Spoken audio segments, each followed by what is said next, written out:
আল্লাহ বলেন আমার স্মরণ থেকে যে মুখ ফিরায় নিল, আমার বন্দিগি, আমার ইবাদত, আমার হুকুম পালন, আমি তার জীবন করে দেব সংকীর্ণ এবং তার হাসরের ময়দানে উঠাবো অন্ধ।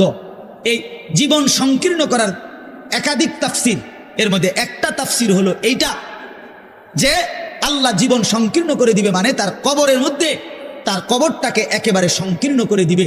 আল্লাহ রসুল বলছে নাফরমানের কবর রাইখা যখন ফেরেশতা চলে যাবে, কবর ডান পাশের মাটি তারে একটা চাপ দিবে বাম দিকে, বাম দিকের মাটি এক ডান দিকে। আল্লাহর কসম ডান পাশের হাড্ডি পাঁজর ভাঙ্গা ডান দিকে বাম দিকে চলে যাবে, বাম দিকের হাড্ডি পাঁজর ভাঙ্গা। রাসূলুল্লাহ সাল্লাল্লাহু আলাইহি ওয়াসাল্লাম বলছে বন্ধু দেখেন, হাত্তা তাখতালিফা আদলাউহু, এই দুই আঙ্গুল যেভাবে এভাবে একটার ভিতরে ঢুকে গেছে, খোদার কসম ডান পাশের হাড্ডি পাঁজর বাম পাশের হাড্ডি পাঁজর এইভাবে একটার ভিতরে ঢুকে যায়। এইটার অর্থ এটা। হ্যাঁ, রাসূলুল্লাহ সাল্লাল্লাহু আলাইহি সাল্লাম একদিন হযরত বারা ইবনে আযিব রাদিয়াল্লাহু তাআলা আনহু থেকে বর্ণিত, নবীজি একদিন এক সাহাবীর জানাজা পড়তে গেছেন। জানাজা পড়তে গিয়ে খালি কবরের সামনে কিছুক্ষণ দাঁড়াইছেন, তখনও উনারে কবরে রাখে নাই, জানাজাও পড়ায় নাই। নবীজি আগে গিয়া কবরটার সামনে দাঁড়াইছে। হযরত বারা ইবনে আযিব বলেন আমরা নবীজির সাথে ছিলাম। আল্লাহর নবী সাল্লাল্লাহু আলাইহি সাল্লাম কবরের খালি এই কবরে দেখা অঝরে কাঁদতে শুরু করছে। আমরা সবাই সাহাবীরা নবীজির সাথে কাঁদতে শুরু করলাম।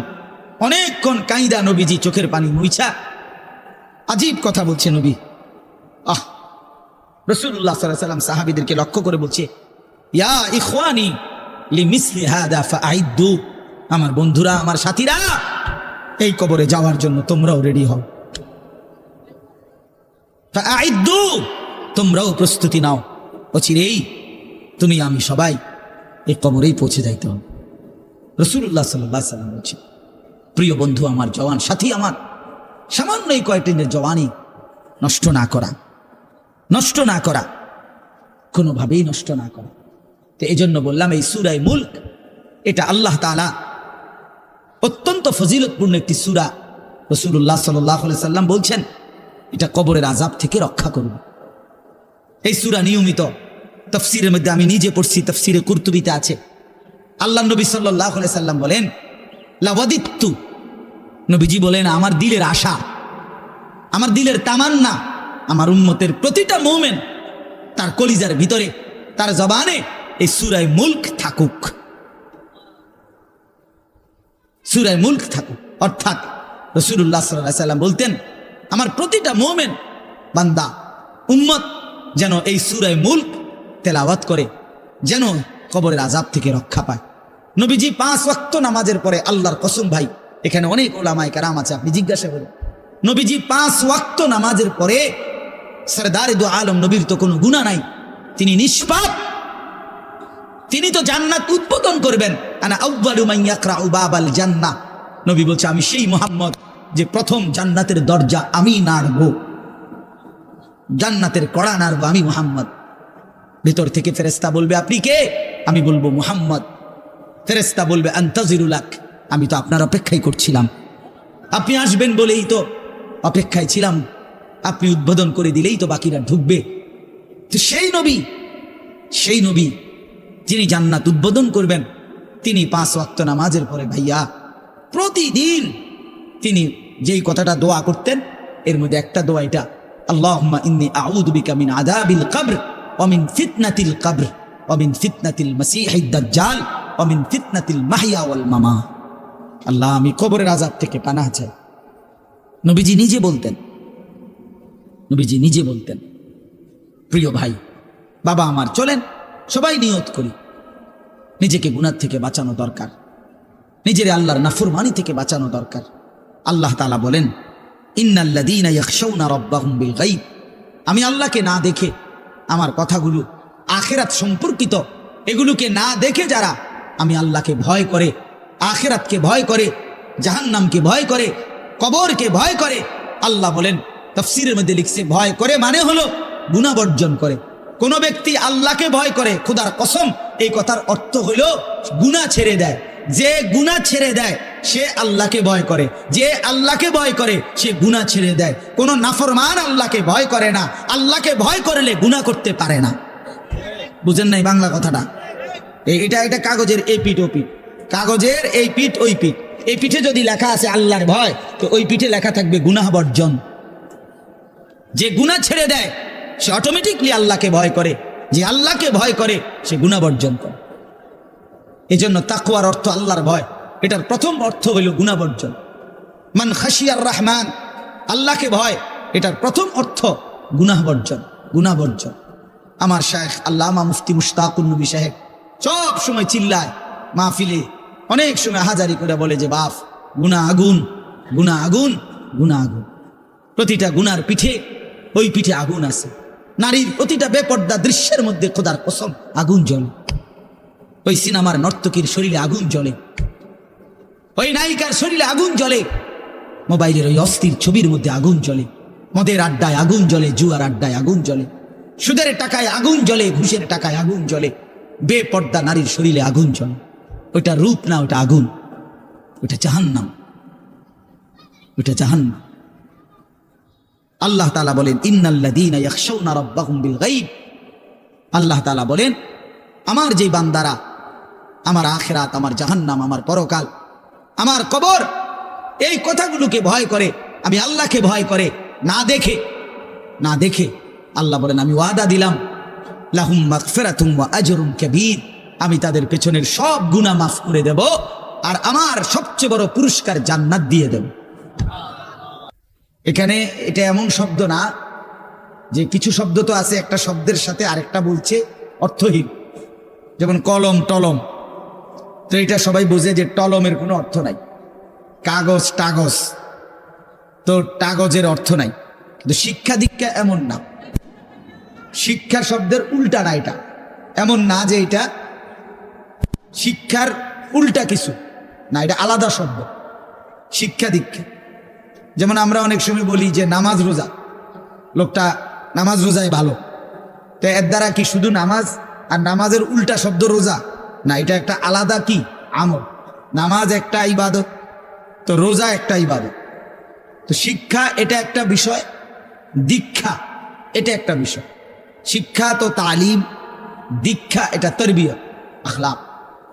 আখলাক অর্থাৎ শব্দ মুখস্থ করা এটা যেমন জরুরি, জিন্দিগি গঠন করা এটাও সমান জরুরি, বরং তার চাইতে বেশি জরুরি। এজন্য আমাদের ফেনীর একজন বড় বুজুর্গ আলেম আছেন, ফেনী জামিয়া রশিদিয়া মাদ্রাসার হজরত মাওলানা মুফতি শহীদুল্লাহ দামাত বারাকাতুহুল আলী, বাংলাদেশের অনেক বড় একজন বুজুর্গ আলেম। হজরতের মাদ্রাসা ফেনীতে, সেই মাদ্রাসা একটা মাদ্রাসায় কওমি মাদ্রাসা, সেখানে প্রায় 6 থেকে 7 হাজার ছাত্র পড়ালেখা করে, প্রায় 200-এর উপরে উস্তাদ আছে, 200-250 হবে। তো এই জন্য বললাম যে হজরত সবসময় বলে যে পড়া মেধা অনুপাতে কম বেশি হইতে পারে, কিন্তু আখলাক বরাবর হইতে হবে। আখলাক, ছাত্র মেধাগত যোগ্যতার কারণে কেউ রুল নাম্বার 1, কেউ রুল নাম্বার 10, কিন্তু আদব আখলাক বরাবর বরাবর হওয়া চাই। আমরা এটা খুব খেয়াল করি না। আজকে সবাই মনে করে বাচ্চার পড়ালেখা হচ্ছে, ঠিক আছে, পড়তেছে, যাইতেছে, আসতেছে, ছেলেটা পড়তেছে, রেজাল্ট আসছে, কিন্তু আখলাক কোথায়? যে ছেলেটা কখনোই প্রস্রাব করে টয়লেট পেপার ব্যবহার করে না, দাঁড়িয়ে বসে প্রস্রাব করার ক্ষেত্রে কোনো পার্থক্য করে না, তো তার আখলাক, তার জীবন গঠন হইল, শব্দও না মুখস্থ হইল, শব্দও না মুখস্থ হইল। যে ছেলেটা তার মোবাইলের মধ্যে রাত দিন নাচ গান ছবি জিনা ব্যভিচারের দৃশ্য অথবা শুধু শুধু অনর্থক মোবাইলটা টিপলো, তো পড়া তো মুখস্থ করলো, কিন্তু আখলাক কই হইল? আখলাক কই হইল? 3 বছরের বাচ্চার হাতে মোবাইল দিয়ে দিছে, 2 বছরের বাচ্চার হাতে অভিভাবক মোবাইল দিয়ে দিছে, মানে খামখেয়ালির এক জিন্দিগি। এক সন্তান গঠন কিভাবে করতে হয় মুসলমান তাও জানেন, তাও জানেন। বাচ্চাকে টেলিভিশনের হাতে তুলে দিছে, টেলিভিশন দেখে দেখে শেখো। বাচ্চাতে সমবয়সীদের হাতে তুলে দিছে যে সমবয়সী বন্ধুদের সাথে আড্ডা দিতে দিতে যা শেখো শেখো। এটা কখনোই কি না, নিয়ম না। রাসূলুল্লাহ সাল্লাল্লাহু আলাইহি ওয়াসাল্লাম বলছেন কুল্লু মাউলুদিন ইউলাদু আলাল ফিতরা, প্রত্যেকটি মানব সন্তান আল্লাহকে মানার শতভাগ যোগ্যতা নিয়ে পৃথিবীতে ভূমিষ্ঠ হয়। কোরআন শরীফে আল্লাহ তাআলা বলছেন ফিতরাতাল্লাহিল্লাতী ফাতারান নাসা আলাইহা, কোরআনের আয়াত। আল্লাহ তাআলা বলেন, দিন মানার পুরা যোগ্যতা দিয়েই আমি আল্লাহ মানুষকে সৃষ্টি করেছি। আল্লাহ তাআলা এমন একটি হুকুম করে নাই, এমন একটা বিষয় নিষেধ করে নাই যা পালন করার যোগ্যতা কিংবা বর্জন করার যোগ্যতা আল্লাহর বান্দার শরীরের মধ্যে নাই, এমন কোনো বিধান নেই। আমার মধ্যে রুকু করার যোগ্যতাই নাই, অথচ আমারে রুকু করতে বলছে, অথচ আমার কোমর বাঁকা হয় না, বিষয়টা এমন না। আমি সেজদাই দিতে পারি না, আমার হাঁটুও বাঁকা হয় না, কনুইও বাঁকা হয় না, কোমরও বাঁকা হয় না, অথচ আল্লাহ আমারে বললেন সেজদা দিতে। বিষয়টা কি এমন? কথা বুঝছেননি আমার কথাটা? আমারে বানাইলেন তাল গাছ, আমারে বলতেছেন সেজদা দিতে। এইটা বললে না জুলুম হইতো? এটা বললে না জুলুম হইতো? কিন্তু আল্লাহ তাআলা যতগুলো হুকুম করেছেন, যতগুলো নিষেধ করেছেন, প্রতিটা হুকুম পালন করা, প্রতিটা নিষেধ বর্জন করার 100 যোগ্যতা আল্লাহ তাআলা বান্দার শরীরের মধ্যে দিয়েছে। কোরআনুল কারীমের মধ্যে আছে, আল্লাহ তাআলা বলেন, বান্দা আমি তোমাকে বানিয়েছি নাবতালিহি, পরীক্ষা করার জন্য, আর পরীক্ষায় উত্তীর্ণ করার উপযোগী। ফাজআলনাহু সামিআন বাসীরা, আমি আল্লাহই তোমাকে শুনবার জন্য কান দিয়েছি, দেখবার জন্য চোখ দিয়েছি। তাফসীরের মধ্যে লিখছে, অর্থ হইল আমাকে মানবার পুরা যোগ্যতা সম্পূর্ণ শরীর দিয়েছি। ওযু, গোসল, নামাজ, রোজা, হালাল হারাম, পাক নাফাক সব কিছু বান্দা পালন করতে পারবে এমন যোগ্যতা দিয়ে তারে মানুষ বানাইছে। মানুষ হইবার পরে, মুসলমান হওয়ার পরে কেউ যদি বলে আল্লাহর এই হুকুম পালন করা আমার পক্ষে সম্ভব না, তাহলে এটা হইতে পারে তুমি ছাগল, মানুষ না। তুমি গরু ছাগল ছাড়া আর কিছু না, তুমি মূলত হাইওয়ান। ইনসান হইলে পারতা, তুমি যদি মানুষ হইতা তো ঠিকই পারতা, তুমি যদি মানুষ হইতা তো পারতা। মূলত তুমি নিজের মানুষ এই পরিচয় ভুলে গেছো। তো এই জন্য বাপ আল্লাহ নবী সাল্লাল্লাহু আলাইহি সাল্লাম বলেন, ফাআবাওয়াহু ইউহাব্বিদানিহি আও ইউনাসসিরানিহি আও ইউমাজ্জিসানিহি, মা বাপ সন্তানকে ইহুদি বানিয়ে দেয়, অথবা খ্রিস্টান বানিয়ে দেয়, অথবা অগ্নি পূজক বানিয়ে দেয়। সরাসরি হাদিস, বাবা মা নষ্ট করে দেয় সন্তান। রাসূলুল্লাহ সাল্লাল্লাহু আলাইহি সাল্লাম বলছে, বাবা মা 3 বছরের বাচ্চাটা ছোট্টবেলা থেকেই ঘরে টেলিভিশন দেখে, রঙিন সিনেমা দেখে, নাটক সিনেমা দেখে, তারে এটা শিখাইবার ক্ষেত্রে কে ব্যবস্থা করে দিল? তার মা বাপ। এ তো 3 বছরের বাচ্চা বাজার থেকে কিনে আনে নাই, টেলিভিশনে এত বড় এটা তো বাচ্চাটা আনে নাই, এটা তো তার অভিভাবক আছে। এই 3 বছরের বাচ্চাটারে কার্টুন দেখার জন্য, গেমস খেলার জন্য এত বড় মোবাইলটা, এটা তো তার বাবাই দিছে, অথবা তার মা, তার দুলা ভাই, তার বড় ভাই, তার চাচা, এমন কেউ একজন তার হাতে তুলে দিছে। এজন্য আমি সবসময় বলি, যেই মা বাপ অভিভাবক সন্তানের, অপ্রাপ্ত বয়স্ক সন্তানের হাতে এই বড় মোবাইলগুলো তুলে দেয়, এই মা বাবার চাইতে বড় জালেম আর কেউ না। ওরা নিজ হাতে সন্তানকে গলা টিপে হত্যা করে ফেল, ধ্বংস করে দিল, বরবাদ করে দিল, বরবাদ করে দিস। অসংখ্য অভিভাবক আমাদেরকেও তো বলে, বাচ্চা হুজুর খায় না, ঘুমায় না, বাচ্চা মোবাইল না দেখতে না দিলে খায়ও না, ঘুমায়ও না, কান্দে, শুধু কান্দে কান্দে। তা তার এই বদ অভ্যাস কে বানায়? আর দ্বিতীয় কথা হইলো, কান্দলে কি হয়েছে? কোনো বাচ্চা যদি কান্দে, তো কান্দলে কি মরে যায় মানুষ? তো হেতে কান্দুক, কান্দলে কি হয়েছে? কান্দতে কান্দতে সে একসময় থেমে যাবে। 3 বার পরে, 4 বারের পরে সে বুঝে নিবে যে এটা আমারে দিবে না। কথা বোঝেন নাই? কাঁদতে কাঁদতে নাহলে 3 বার কাঁদলো, 4 বার কাঁদলো, 10 বার কাঁদলো, একটা পর্যায়ে সে বুঝবে যে এটা আর আমারে দিবে না, এটা আমারে দিবে না। এই জন্য বাপ আমার এটা খেয়াল করা চাই। আমি এই কথাটা শুরু করছি এই কথার থেকে, যে কোরআন সুন্নাহর ইলমের জন্য, আদব জন্য। এক তো আপনি শুনলেন প্রতি সপ্তাহে জুমার বয়ান হয়, ইমাম সাহেব কইতে পারবো, ইমাম সাহেব কি কয়, আমনে আমনের মতো, হুজুর হুজুরের মতো না। এই শুধু এতটুকুর জন্য আসা যাওয়া, আল্লাহর কথা শোনা, যে কি শুনলাম কিছুই বুঝলাম না, নিজের জন্য কিছুই গ্রহণ করলাম না, এটা ইনসাফ না। আল্লাহর কোরআন জিন্দেগি বদলাবার জন্য, আমাদের জীবনের পরিবর্তনের জন্য আসছে, পরিবর্তনের জন্য। কোরআনুল কারীমের প্রতি অক্ষর নূর, কোরআনুল কারীমের প্রতি অক্ষর হুদান, হেদায়েত, কোরআনুল কারীমের প্রতি অক্ষর মাউইজা, উপদেশ, কোরআনুল কারীমের প্রতি অক্ষর বুশরা, সুসংবাদ, কোরআনুল কারীমের প্রতি অক্ষর বাসায়ের, অন্তর্দৃষ্টি সম্পন্ন জ্ঞান, কোরআন কারীমের প্রতি অক্ষর আহসানাল হাদিস, সর্বশ্রেষ্ঠ কথা। কোরআনুল কারীমের প্রতি শব্দ মুতাশাবিহান, সাদৃশ্যপূর্ণ। কোরআনুল কারীমের প্রতি শব্দ মাসানি, বারবার তেলাওয়াতকৃত, পাঠকৃত। কোরআনুল কারীমের অসংখ্য বৈশিষ্ট্য আল্লাহ তাআলা কোরআনে উল্লেখ করেছেন। মা ফাররাতনা ফিল কিতাবে মিন শাই, আল্লাহ বলেন একটা বিষয়ের আলোচনা আমি বাদ দেই নাই কোরআনের মধ্যে। ওয়া নাযালনা আলাইকাল কিতাবা তিবয়ানান লিকুল্লি শাই, বন্ধু আমি আপনার উপরে যে কোরআন নাজিল করেছি তার সমস্ত কিছুর বিস্তারিত বর্ণনা। এজন্য বদনসিব ওই সন্তান, ওই অভিভাবক দুর্ভাগা যে মুসলমান পরিচয় দেওয়ার পরেও নিজ সন্তানকে আল্লাহর কোরআন দেখে দেখেও পড়তে জানে না।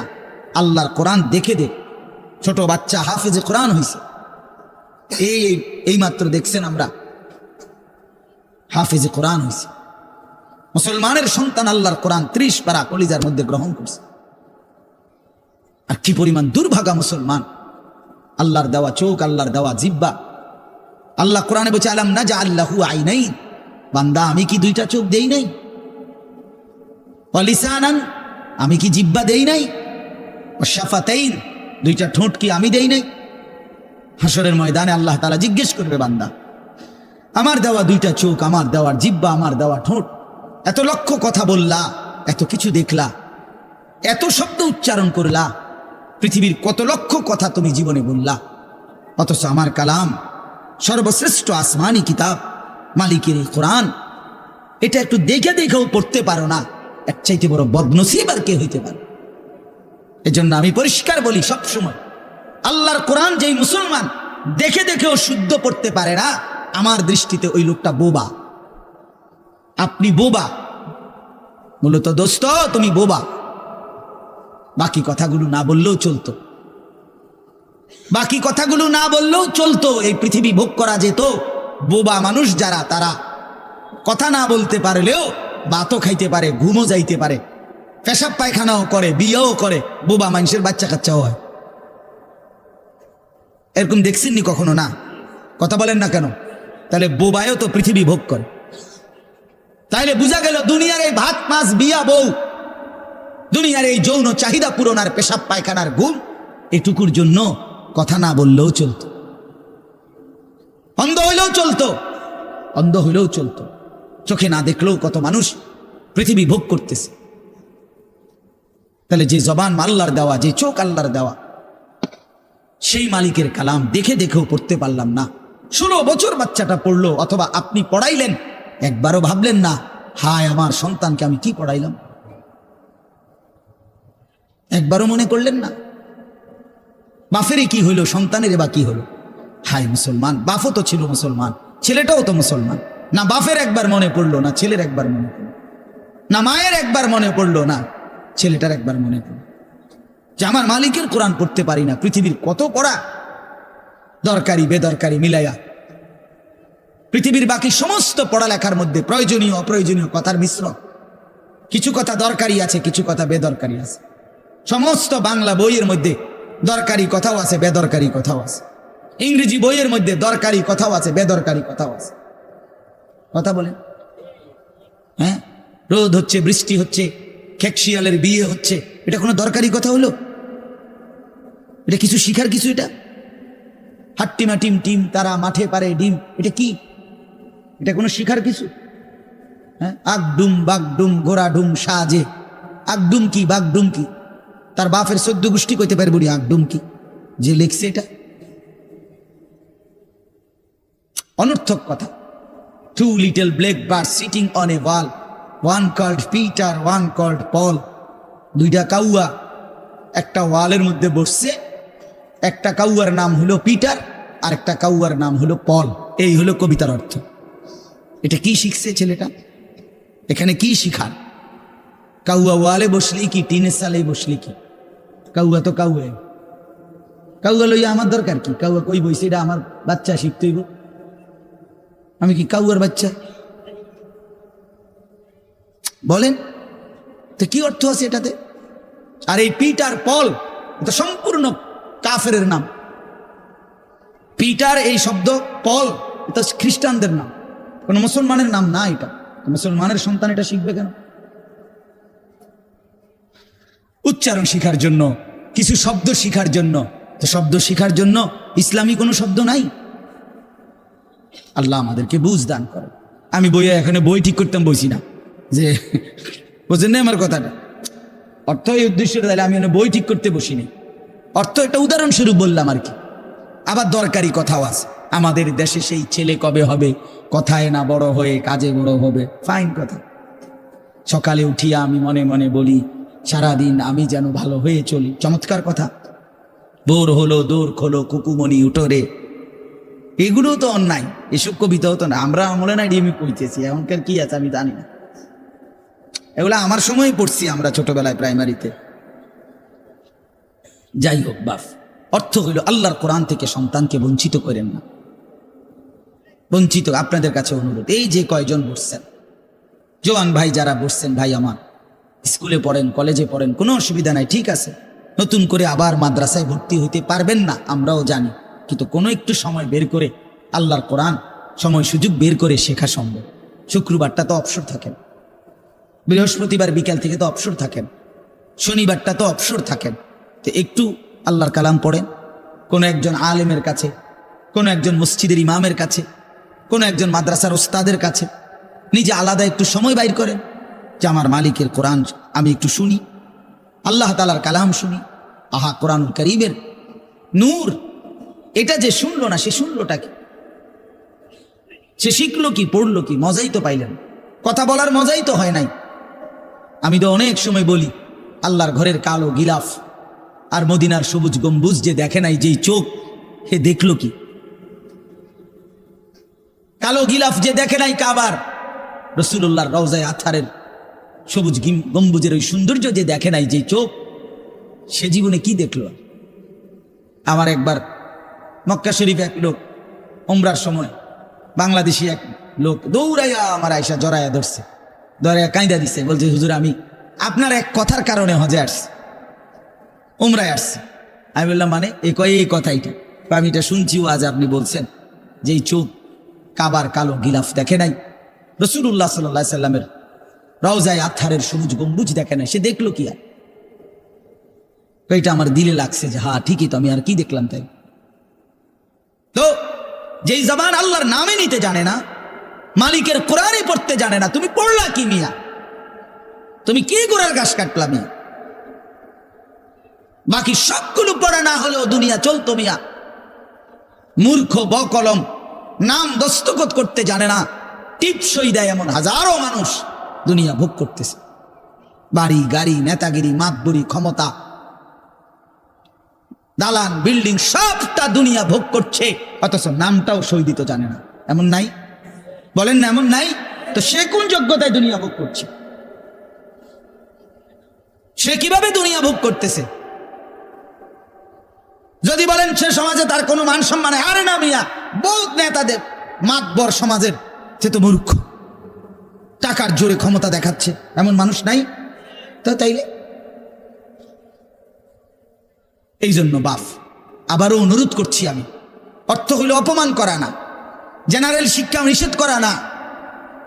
আমি তো কুমিল্লা ভিক্টোরিয়া কলেজ থেকে মাস্টার্স পাস করছি, সায়েন্স বিজ্ঞান বিভাগ থেকে দাখিল পাস করছি। এর মানে এটা বাদ দিতে বলতেছি না, বাদ তো আমি দিছি না, বাদ আপনি দিছেন। কথা বুঝেন নাই? বাদ আপনি দিছেন, আল্লাহর কোরআন বাদ দিছেন, রাসূলুল্লাহ সাল্লাল্লাহু আলাইহি সাল্লামের সুন্নাহ বাদ দিছেন। এতগুলো পড়ছেন, ধন্যবাদ আপনাকে, এটা পড়লেন না কেন? এতগুলো শিখতে পারলেন, এত লক্ষ টাকা খরচ করতে পারলেন, 4 বছরের মেডিকেলের জন্য, 6 বছরের মেডিকেলের জন্য এক বাপ তার ছেলেটার জন্য, মেয়েটার জন্য কত লক্ষ টাকা খরচ করছে, তার কোনো কুল কিনারা আছে মিয়া? তো আপনি পড়ান, কোনো অসুবিধা নাই, কিন্তু আপনি আপনার বাচ্চাটাকে আল্লাহর কোরআন থেকে বঞ্চিত করলেন কেন?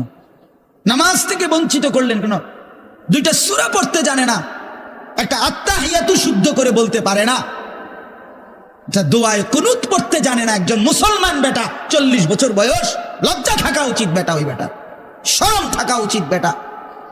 কার জমিন খাইতেছ, কার আসমান ভোগ করছো, কার দুনিয়া ভোগ করতেছ? এত বড় মালিকের আসমান ও জমিন ভোগ করে সেই মালিকের সেজদাটাও ঠিক মতো দিতে জানে না, সেই মালিকের নামটাও পড়তে পারে না। এর চাইতে লজ্জার কি হইতে পারে বলেন বাবা? অপমান কি হইতে পারে? আল্লাহ আমাদেরকে বিবেক দান করেন, আল্লাহ আমাদেরকে বিবেক দান করেন। বিবেক থাকা চাই, বিবেক থাকা চাই। কোরআনুল কারীমের মধ্যে আছে, আল্লাহ তাআলা বলছে, একটা সাংঘাতিক কথা আছে কোরআন শরীফে, ফাবিআইয়ি হাদিসিন বা'দাহু ইউমিনুন। আমার দিল নড়ে কোরআনের এই আয়াত শুনলে, কলিজা শুদ্ধা কাইপা ওঠে। আল্লাহ তাআলা কোরআনে বলছে, এই 29 পারার মধ্যেই আছে, সূরা মুরসালাতের মধ্যে আল্লাহ তাআলা বলে, বান্দা 23 বছরে আমি আমার রাসূলের কাছে এই সর্বশ্রেষ্ঠ কিতাব নাজিল করলাম। আমার সবচেয়ে শ্রেষ্ঠতম কথাগুলো আমি তোমাদের জন্য দিলাম। বান্দা, এর চাইতে আর দামি কোন কথা বললে তোমরা আমার কথা মানতা? বুঝেন নাই? ফাবিআইয়ি হাদিস, ফাবিআইয়ি হাদিস। আল্লাহ বলছে, বান্দা এরপরে আর কি বললে, এর চাইতে দামি কথা আর কোনটা বললে, আর কোন কিতাব নাজিল করিলে, আর কেমনে বললে? ফাবিআইয়ি হাদিসিন বা'দাহু ইউমিনুন। আর কিভাবে বললে বান্দা ঈমান আনতা, বিশ্বাস করতা? আকিমুস সালাহ, আকিমুস সালাহ 80 বারের চাইতে বেশি বলছি আমার কোরআনে, আর কতবার বললে আমারে সিজদা দিতা? ইত্তাকুল্লাহ, ইত্তাকুল্লাহ বারবার বলেছি, আল্লাহকে ভয় করো, আর কতবার বললে বান্দা আমারে ভয় করতা? কতবার বলছি? আল্লাহ বলবেন। রাসূলুল্লাহ সাল্লাল্লাহু আলাইহি সাল্লাম বাপ আমার, বন্ধু আমার, নওজোয়ান সাথী আমার, মনে রাখবেন, বিশ্বাস করেন, রাসূলুল্লাহ সাল্লাল্লাহু আলাইহি সাল্লাম হাসরের ময়দানে অসংখ্য উম্মতকে জিজ্ঞেস করবে। এই আমলনামা যখন দেখবে, প্রত্যেকটা উম্মত তার নিজ নিজ আমলনামা, রাসূলুল্লাহ সাল্লাল্লাহু আলাইহি সাল্লাম দেখবেন। এই আমলনামা দেখে নবী জিজ্ঞেস করবে, উম্মত 23টা বছর একটানা আমি কেঁদেছি, উম্মত 23 বছর তোদের জন্য আমি কেঁদেছিলাম। এমন রাত গেছে, সারা রাত উম্মতের জন্য আমি কেঁদেছি, সারা রাত দোয়া করছি উম্মতের জন্য। তায়েফের পাথরের আঘাতে পিঠ চালনির মতো ছিদ্র বানায় ফেলছি, পেটের কষ্টে, ক্ষুধার কষ্টে 14 দিনের চাইতে বেশি পেটে 2টা পাথর বাইদা ক্ষুধার কষ্ট হজম করছি। উহুদের দান দান শহীদ করা রক্তে আমি বেহুশ হয়ে আমি পড়েছিলাম। সেই নবী আমি আর কত কাঁদলে, আর কত রক্ত ঝরাইলে উম্মত তুমি আমার কথা মনে করতা, তুমি আমার কথা ভাবতা? সাল্লাল্লাহু আলাইহি ওয়াসাল্লাম যখন এটা জিজ্ঞেস করবেন, তখন কি জবাব হবে বাপ? বলেন, ইনসাফের কথা বলেন। কি মনে করছেন? সুপারিশ? হাসরের ময়দানের সুপারিশ মানে কি? মুখে বিড়ি, সিগারেট, চেহারায় রাসূলুল্লাহ সাল্লাল্লাহু আলাইহি ওয়াসাল্লামের সুন্নাত নাই, 50 বছর ধরে সুদের লেনদেন, কোনদিন 5 ওয়াক্ত নামাজ আদায় করেন নাই, স্ত্রী বেপর্দা, ঘরের মধ্যে প্রতিদিন রঙিন টেলিভিশন চলতেছে। এই অবস্থায় কবরে যাইবেন, আর হাসরের ময়দানে দাঁড়াইলেই নবীজি সুপারিশ করে আপনারে বেহেশত দিয়া দিবেন। বিষয়টা মামুর বাড়ি না, বিষয়টা মামুর বাড়ি মনে করছেন আপনি। এটাকে কি মনে করলেন আপনারা? রাসূলুল্লাহ সাল্লাল্লাহু আলাইহি ওয়াসাল্লাম সুপারিশ করবেন, এর কোনো নিয়ম কানুন নাই, কোনো বিধি নিষেধ নাই, আইন কানুন নাই। হাউজে কাউসারের পানি, এটা কি 10 টাকার পানির বোতল মনে করছেন? রাসূলুল্লাহ সাল্লাল্লাহু আলাইহি ওয়াসাল্লাম বলেছেন, এক ঢোক পানি পান করলে আর কোনোদিন বান্দা তৃষ্ণার্ত হবে না। এতটা আজিমুস শান দামি, এমনি এমনি দিয়ে দিবেন, এটা এমনি এমনি দিয়ে দিবেন? দয়া করে ভাবতে শিখেন, নিজের ভালো বুঝেন, নিজের ভালো, নিজের ভালো। আমি যেই সূরাটা পড়ছি, এই সূরাটার নাম হলো সূরা মুলক, 29 নম্বর পারা, কোরআনুল কারীমের 67 নম্বর সূরা। এই সূরাটার নাম হচ্ছে সূরা মুলক। এই সূরার 3টি আয়াত, 12, 13, 14, এই 3টি আয়াত আমি আপনাদের সামনে রাখতে কষ্ট হয়।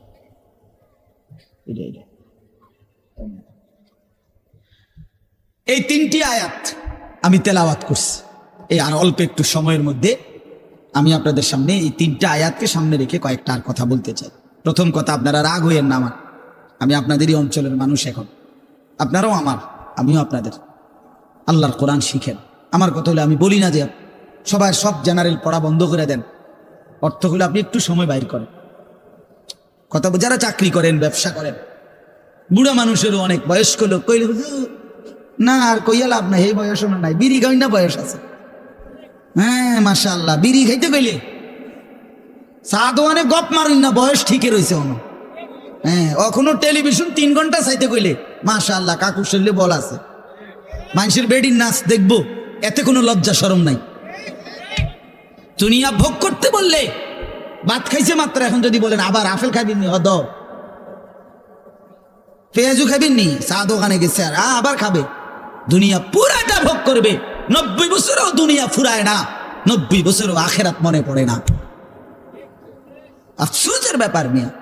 আল্লাহ বলছে কোরআনে, আলাম ইয়ানি লিল্লাযীনা আমানু আন তাখশা কুলুবুহুম লিযিকরিল্লাহ। এই আমার ইমানদার বান্দা, আমায় আল্লাহর ভয়ে, আমার স্মরণের জন্য, আমার বন্দেগীর জন্য তোমার দিলটা নরম হওয়ার সময় আজও কি হয়নি বান্দা?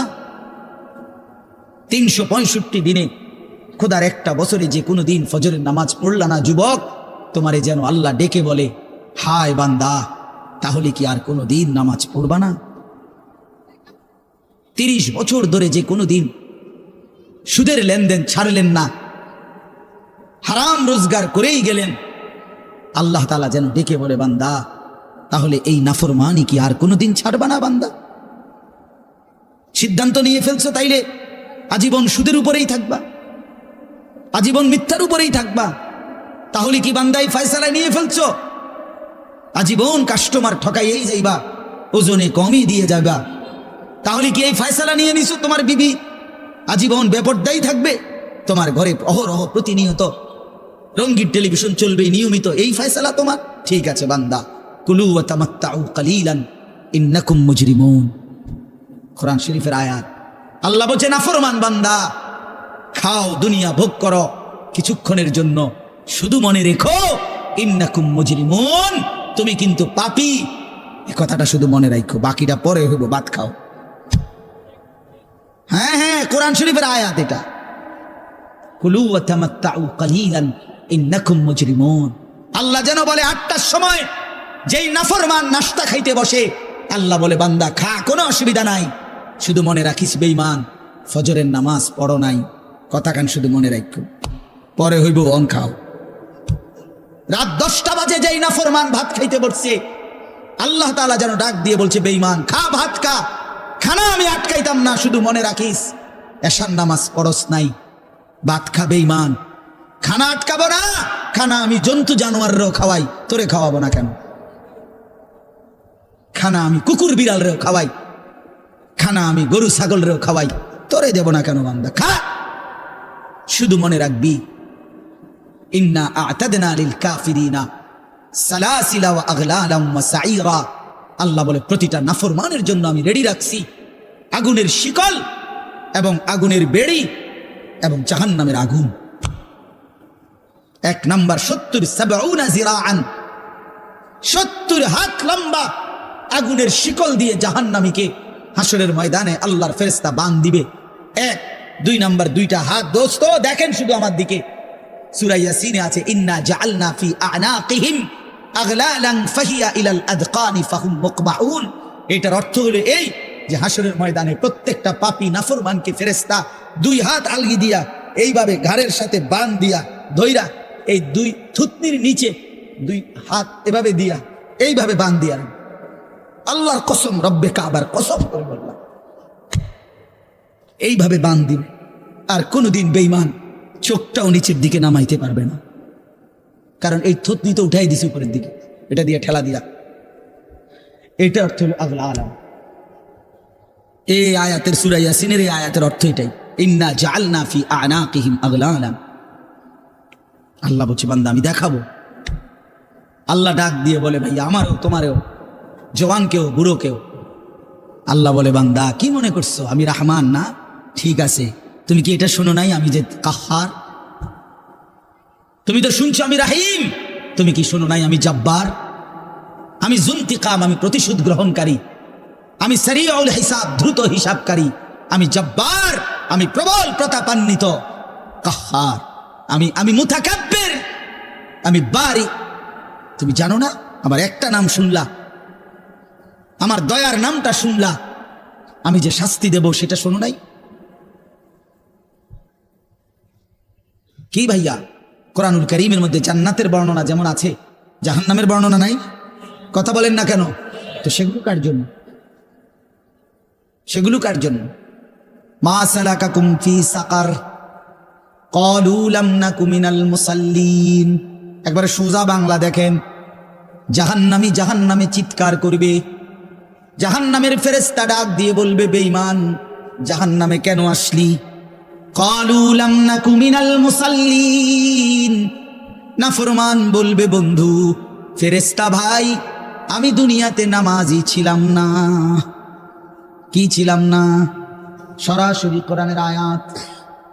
আল্লাহ বলেন, ওয়াইলুন ইয়াউমাইদিল লিল মুকাদ্দিবিন। সমস্ত মিথ্যাবাদী নাফরমান পাপীদের জন্য সেদিন জাহান্নাম। যদি বলেন কেমন নাফরমান মাওলা? আল্লাহ বলেন, ওয়া ইদা কিলা লাহুমুরকাউ লা ইয়ারকাউন। দুনিয়ায় এই নাফরমানকে যতবার বলা হয়েছিল রুকু করতে, সেজদা করতে, নামাজ পড়তে, বেঈমান নামাজ পড়ে নাই, এজন্য জাহান্নাম। কোরআনুল কারীমে আল্লাহ বলছেন, কাল্লা ইদা বালাগাতিত তারাকি। নাফরমানের মৃত্যুর সময় যখন আসবে, মালাকুল মউত আজরাইল তারে যখন ডাক দিবে, আইয়াতুহান নাফসুল খাবিসা। প্রতিটা পাপী নাফরমানের জান কবজের সময় আজরাইল যখন ডাক দিয়ে বলবে, হে খবিস আত্মা বের হ, উখরুজি, বের হ। আত্মাটা বের হতে চাইবে না। আল্লাহর নবী বলেন, কসম বাবা, নবীজি বলে, মালাকুল মউত আজরাইল খপ করে ধইরা কলজা থেকে রুহটা একটা টান দিয়া ছিঁড়া ফেলবে, একটা টান দিয়া ছিঁড়া ফেলবে। এরপরে রুহুটা কণ্ঠনালীর কাছে এসে আটকায় যাবে। কাল্লা ইদা বালাগাতিত তারাকি। তারাকি মানে কণ্ঠনালী। ফালাউলা ইদা বালাগাতিল হুলকুম ওয়া আনতুম হিনা ইদিন তানদুরুন। এটার অর্থ এটাই। হুলকুম মানে কণ্ঠনালী। বের হতে চাইবে না রুহু।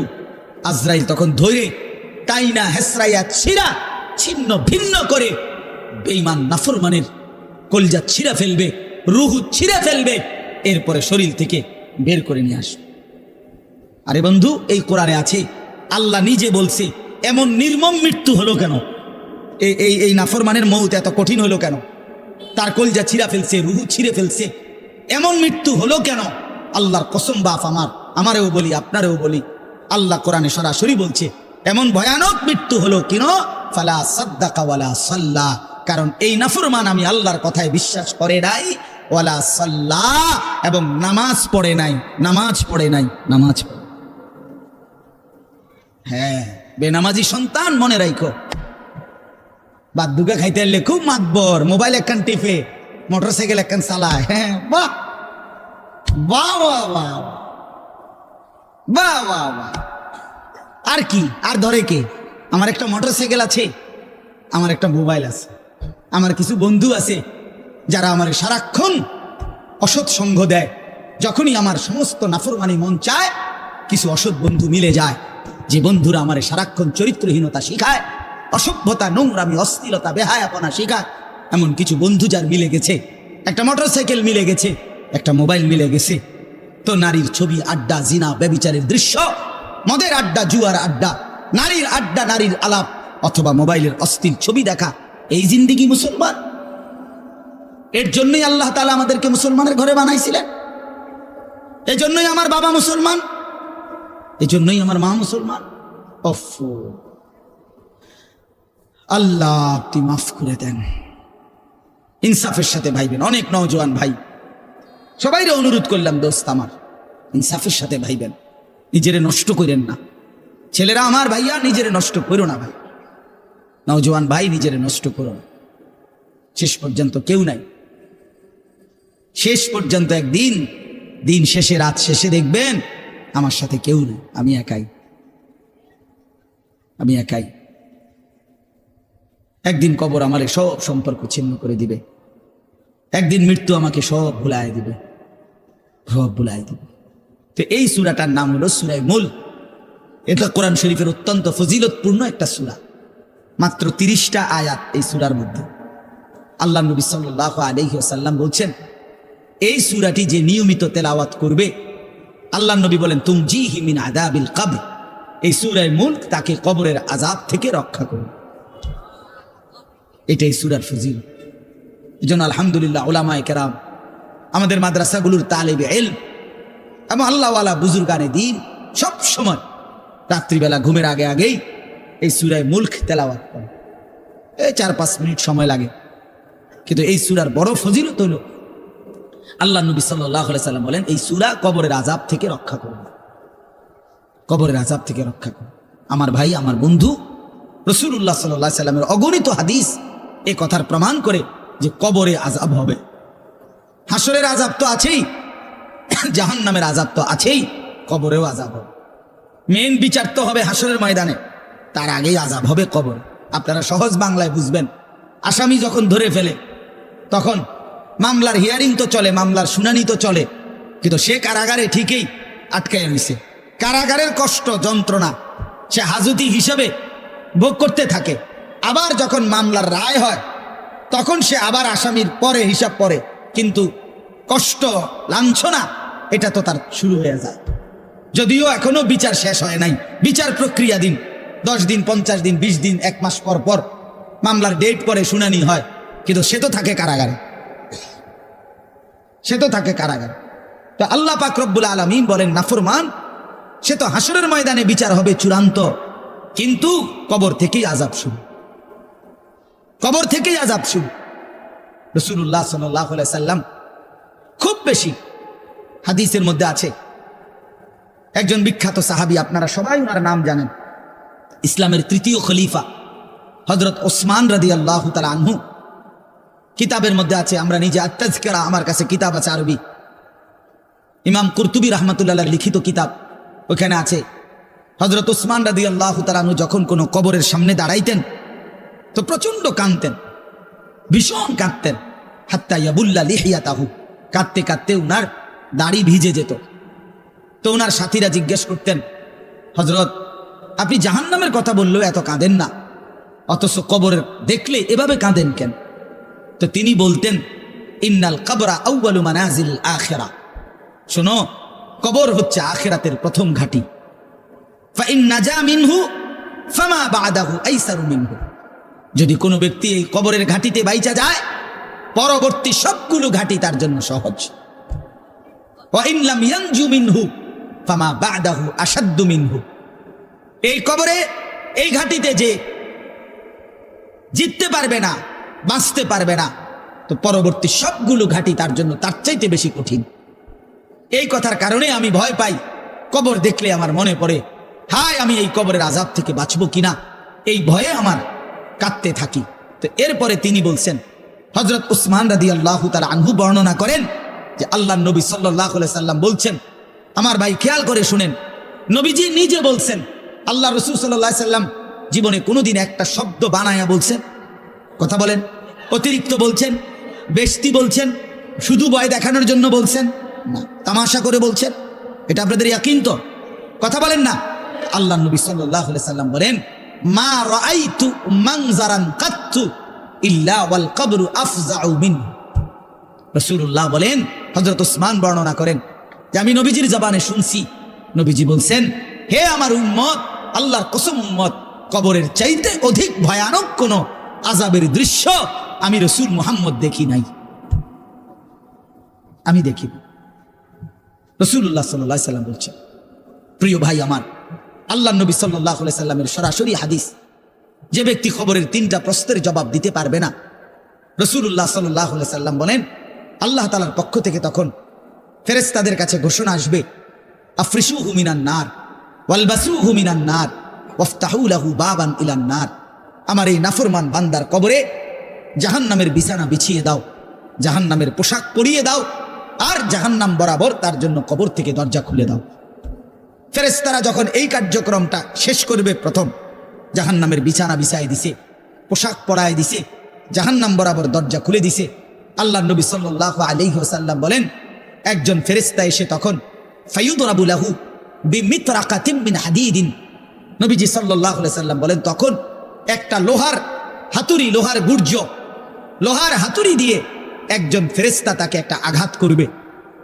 কি আঘাত, কোথায় আঘাত করবে? সরাসরি হাদিসের শব্দ, ওয়ারবাতান বাইনা উযুনাইহি, তার দুই কান বরাবর একটা আঘাত করবে। রাসূলুল্লাহ সাল্লাল্লাহু আলাইহি সাল্লাম বলেন ফায়াসিহু সাইহাতান, ওই নাফরমান তখন এত জোরে চিৎকার করবে, ইয়াসমাউহা মান ইয়ালিহি ইল্লা সাকালাইন, মানুষ এবং জিন ব্যতীত আল্লাহর সমস্ত সৃষ্টি ওই বেঈমানের চিৎকার শুনতে পাবে। এ কবরের আযাব। ছেলেরা আমার, দোস্ত আমার, বাপ আমার, বন্ধু আমার, আপনি হাসলেও কবরে যাইতে হবে, কাঁদলেও কবরে যাইতে হবে। রাজপ্রাসাদের ওই অট্টালিকাতে যে থাকে সেও একদিন মরে যাবে, জীর্ণ কুঠিরে কুড়ে ঘরে যে থাকে সেও মরে যাবে। জীবনে যে কোনোদিন সুখ দেখে নাই, দুঃখের সাগরে, তারও মৃত্যু হবে। জীবনে যে কোনোদিন দুঃখ দেখে নাই, সুখের সাগরে ভাসছিল, তারও মৃত্যু হবে, সেও মরে যাবে। কবর নিশ্চিত, কবর নিশ্চিত। মিন ওয়ারাইহিম বারযাখুন ইলা ইয়াউমি ইউবআসুন। আল্লাহ তাআলা মৃত ব্যক্তিকে বলবে, বান্দা, কোরআন শরীফের আয়াত, এখন থেকে নিয়ে ইসরাফিলের ফুঁতে হাসরের ময়দানে উঠানো পর্যন্ত বারযাখ মানে কবরের জীবনে পড়ে থাকো। ভেবে দেখেন, ভেবে দেখেন, শুধু 1 মিনিট। আমিও ভাবি, আপনিও ভাবেন। হাদিসের মধ্যে আছে মা বাইনান নাফখাতাইন 40, ইসরাফিল প্রথম ফু দিলে জমিনের সবকিছু মাটির নিচে চলে যাবে। দ্বিতীয় ফু দিলে মাটির নিচ থেকে আবার সবাই উঠে হাসরের ময়দানে দাঁড়াবে। তো নবীজি সাল্লাল্লাহু আলাইহি সাল্লাম বলছে এই 2 ফুঁয়ের মাঝখানে ব্যবধান হবে 40। তো মুহাদ্দিসিনে কেরাম, ওলামায়ে কেরাম বলেন কেউ কেউ এই 2 ফুঁয়ের মাঝখানে ব্যবধান হতে পারে 40,000 বছর। তাহলে ধরে নেন সর্বশেষ যেই লোকটা কবরে গেছে, যদি তার কবরে আযাব হয় তাহলে তার কবরের আযাব ভোগ করতে হবে 40,000 বছর। এবার বলেন তো এখন যারা মরতেছে, এবার বলেন তো রাসূলুল্লাহ সাল্লাল্লাহু আলাইহি সাল্লামের জমানায় যারা মারা গেছে, এবার আরো পিছনে যান ইব্রাহিম আলাইহিস সালামের জমানায় যারা মারা গেছে, এবার আরো পিছনে যান নূহ আলাইহিস সালামের জমানায় যেই অবিশ্বাসী বেঈমানগুলো মারা গেছে, তারা আজকে কত বছর যাবত কবরে আযাব ভোগ করতেছে। বুঝছেন আমার কথাটা? হ্যাঁ, কোরআন শরীফ আছে ওয়ামান আ'রাযা আন যিকরি ফাইন্না লাহু মাঈশাতান দানকা ওয়া নাহশুরুহু ইয়াওমাল কিয়ামাতি আ'মা। আল্লাহ বলেন আমার স্মরণ থেকে যে মুখ ফিরায় নিল, আমার বন্দিগি, আমার ইবাদত, আমার হুকুম পালন, আমি তার জীবন করে দেব সংকীর্ণ এবং তার হাসরের ময়দানে উঠাবো অন্ধ। এই জীবন সংকীর্ণ করার একাধিক তাফসীর, এর মধ্যে একটা তাফসীর হলো এইটা যে আল্লাহ জীবন সংকীর্ণ করে দিবে, মানে তার কবরের মধ্যে তার কবরটাকে একেবারে সংকীর্ণ করে দিবে।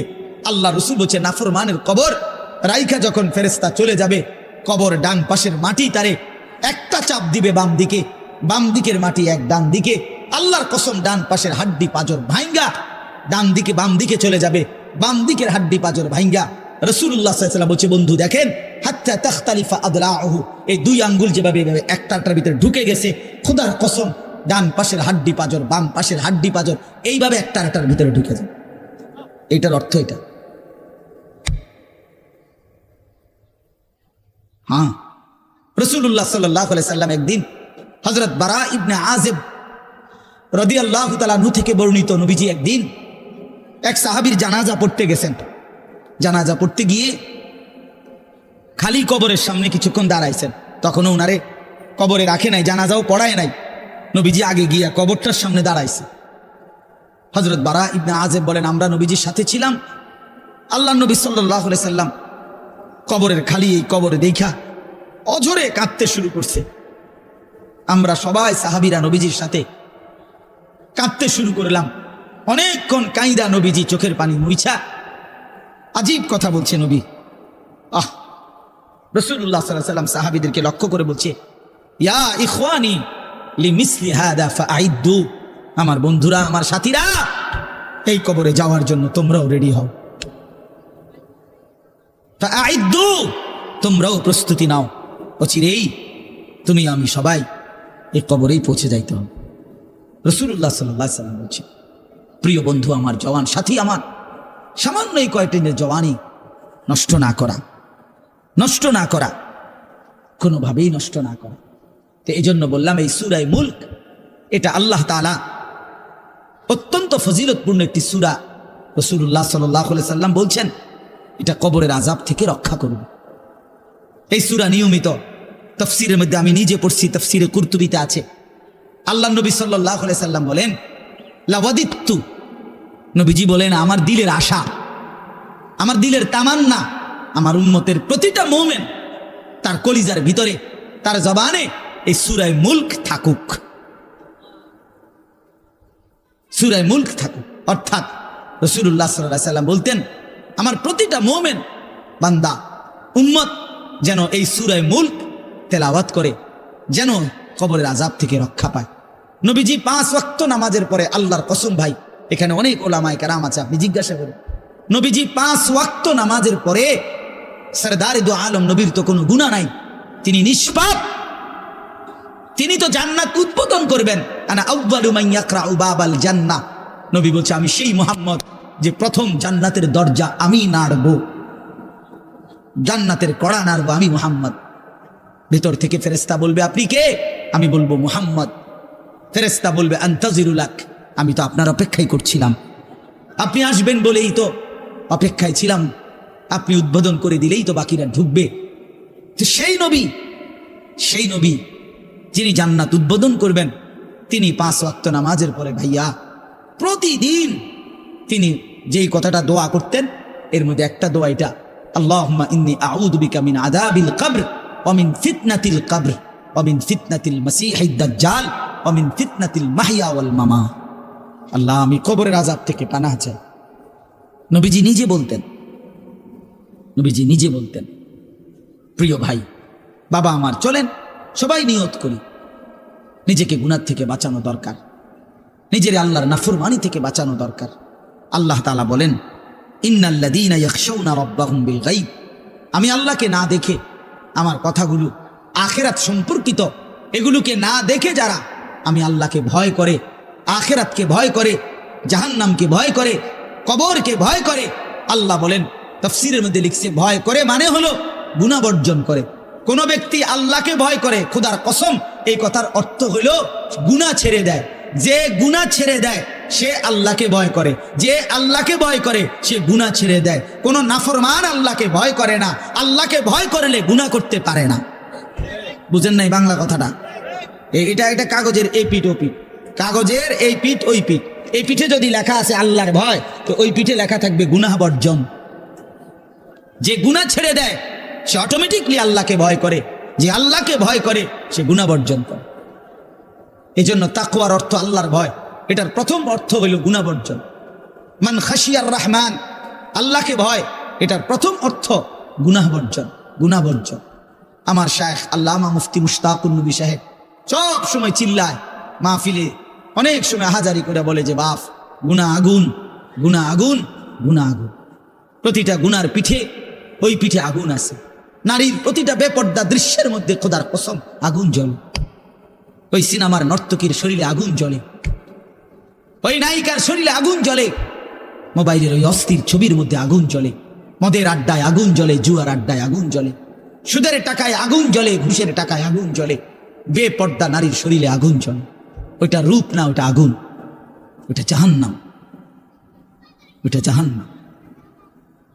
আল্লাহ তাআলা বলেন ইন্নাল্লাযীনা ইয়াখশাউনা রাব্বাহুম বিল গায়ব, আল্লাহ তাআলা বলেন আমার যে বান্দারা আমার আখিরাত, আমার জাহান্নাম, আমার পরকাল, আমার কবর, এই কথাগুলোকে ভয় করে, আমি আল্লাহকে ভয় করে, না দেখে আল্লাহ বলেন আমি ওয়াদা দিলাম লাহুম মাগফিরাতুম ওয়া আজরুন কাবীর, আমি তাদের পেছনের সব গুনাহ মাফ করে দেব, আর আমার সবচেয়ে বড় পুরস্কার জান্নাত দিয়ে দেব।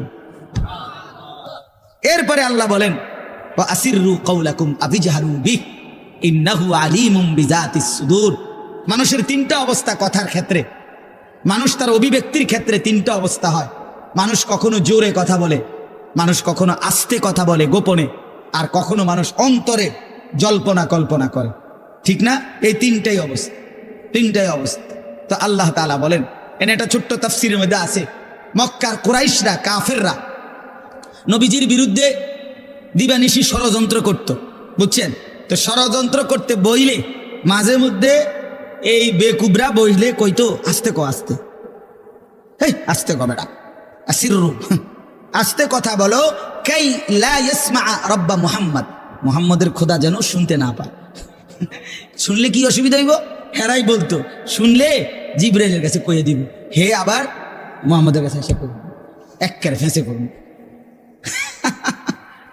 হ্যাঁ, তাফসীরের মধ্যে আছে আল্লাহ তাআলা বলেন, হায় হায় রে বেওকুফ, কি বললি, কি ভাবলি, আল্লাহরেই চিনলি না, আল্লাহকেই চিনলি।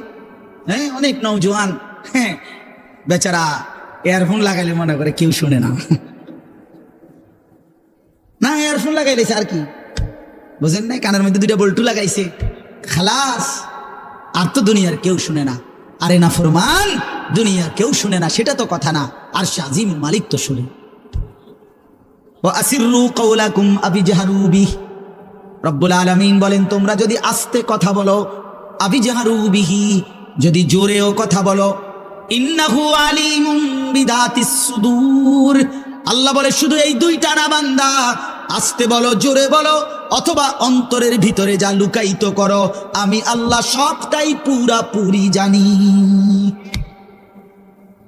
এরপরে শেষ অসাধারণ একটা যুক্তি আল্লাহ দেখাইছে, এই শেষ কথা আমার, আলা ইয়ালামু মান খালাক, আজীব কথা। আল্লাহ বলে আচ্ছা বান্দা, তোমার আমি একটা কথা জিজ্ঞাই, তুমি আমার কথাটার উত্তর দাও। একদূর কথা কি তুমি বুঝো না যে আলা ইয়ালামু মান খালাকা, যে সৃষ্টি করলো, যে বানাইলো, তিনি জানবে না, তিনি বুঝবে না, তিনি শুনবে না, এটা তুমি কেমনে ভাবলা? তুমি কও, তোমার বিবেকে কি কর? এতটি ভাত খাইয়া বুঝিয়ে কথাটা বুঝলা না, এতদিন দুনিয়ার থেকে বুঝিয়ে কথাটা বুঝলা না। আলা ইয়ালামু মান খালাক, এই তৃতীয় আয়াত। আল্লাহ বলেন যিনি সৃষ্টি করলেন তিনি জানবে না? যে কোম্পানি এটা বানাইছে সে জানে না এখান দিয়ে কথা বলে না, এখান দিয়ে কথা বলে? কথা বলেন না কেন? তো যিনি সৃষ্টি করলেন আল্লাহ, আমরা কি করছি না করছি তিনি আমাদের কথা জানবেন না? কথা বলেন না, বলেন না, শুনেন তিনি? আল্লাহ শুনেন কিনা, দেখেন কিনা, জানেন কিনা? ওহুয়াল লতীফুল খবীর, আল্লাহ বলেন তিনি সূক্ষ্ম থেকে সূক্ষ্ম, বিন্দু থেকে বিন্দু সেটাও জানেন। খবীর, পুরা সৃষ্টির খবর একসাথে তিনি পূর্ণ রাখেন, পূর্ণ রাখেন। এজন্য দোস্ত আমার, রাত 2টা বাজে, নওজোয়ান মনে করছে চারিদিকে কেউ জেগে নাই, সবাই ঘুমায় গেছে, এই জন্য সে মোবাইলের উলঙ্গ ছবি দেখছে। আল্লাহ ডাক দিয়া বলে, আনিস আমি আছি। মালিক ডাক দিয়া বলে, আলাম ইয়ালাম বিআন্নাল্লাহা ইয়ারা, তুমি কি এই ভেবেছ তুমি জানো না বান্দা, আমি যে সারাক্ষণ তোমাকে দেখি। আল্লাহ তাআলা রাতেও দেখে, দিনেও দেখে, একাকীও দেখে, প্রকাশ্যও দেখে, অন্ধকারেও দেখে, আলোতেও দেখে। 7 আসমানের উপরে কোনো ফেরেশতা হাঁটলেও মালিক দেখে, 7 তবক জমিনের নিচে কোনো পিঁপড়া হাঁটলেও মালিক দেখে। আটলান্টিক মহাসাগরের যে প্রাণী গভীর তলদেশে, আল্লাহ তাকেও দেখে।